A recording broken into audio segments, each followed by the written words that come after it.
Eu vou mostrar agora um livro raríssimo que dificilmente é encontrado hoje em dia.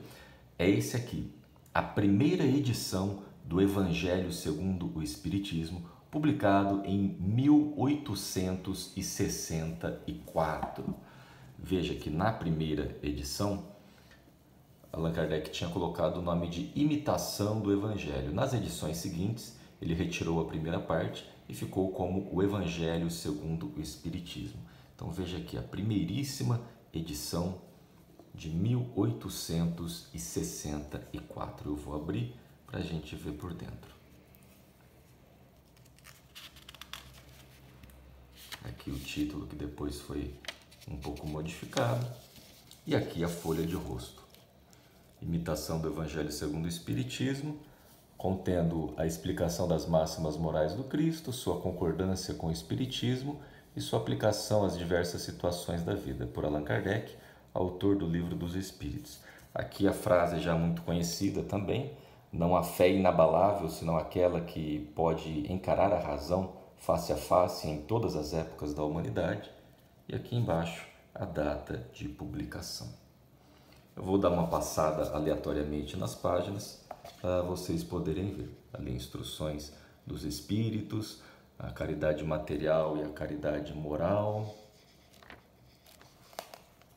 Tem algumas marcas aqui, por exemplo, por causa do tempo, né? As páginas vão se deteriorando. Aqui o capítulo 12, amar os inimigos. Outras instruções dos espíritos, perdão e esquecimento das ofensas. E todo o conteúdo. O índice, como era costume nos livros daquela época, ficava no final. E tem uma curiosidade sobre o índice e sobre o livro em geral. A primeira edição, que é essa, tinha 25 capítulos. O último capítulo era chamado Máximas Diversas, e aqui Allan Kardec colocava diversos itens. O que aconteceu é que nas próximas edições do Evangelho, Allan Kardec substituiu este capítulo, retirou, e esses itens Allan Kardec transformou em 4 outros capítulos autônomos. Por exemplo, esse primeiro item aqui, que é Buscai e Achareis, Allan Kardec transformou em um capítulo autônomo.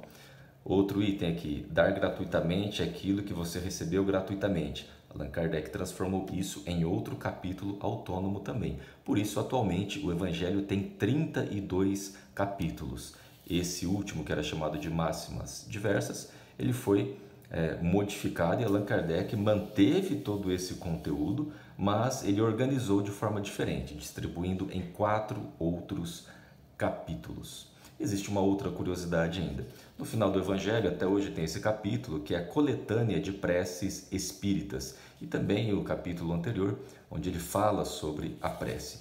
Esses 2 capítulos, Allan Kardec considerou muito importantes, assim como todos do Evangelho, né? Mas ele entendeu que seria interessante pegar esses 2 capítulos e publicar uma obra separada. Então, 2 anos depois, em 1866, Allan Kardec publicou de forma autônoma um livrinho chamado Coletânea de Preces Espíritas. Eu não tenho o original, mas tem aqui uma foto da folha de rosto dessa obra, de 1866, Coletânea de Preces Espíritas. Allan Kardec publicou, contendo aquela seleção de preces e as explicações sobre a prece em geral. Então é isso, essa é a obra. Seria interessante mostrar também, porque eu mencionei, quando eu falei do Livro dos Espíritos, eu mencionei uma mensagem que tinha aqui de Vianney Curadars. Aqui, achei. Capítulo 8, dentro do capítulo 8, bem-aventurados os que têm os olhos fechados. Aqui, Vianney Curadars. Uma mensagem muito bonita, quando uma pessoa que tinha deficiência visual solicitou que fosse evocado o espírito de Vianney Curadars para que a pessoa fosse curada. E o espírito vem e fala: olha, quando eu estava na Terra, as curas que eu fazia eram todas com a permissão de Deus. Então, eu por mim mesmo, eu não posso te curar se não for da vontade de Deus. Então, o que eu digo a você é que você ore e que você peça, em vez da cura do corpo físico, você peça coragem para enfrentar as dificuldades da vida, pois são essas dificuldades que vão favorecer a sua evolução espiritual. Uma mensagem muito interessante.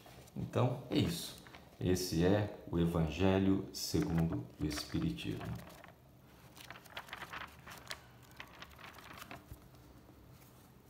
Muito bem. Nos próximos vídeos ainda vou mostrar a primeira edição do livro Céu e Inferno, a Gênese e algumas edições da Revista Espírita também.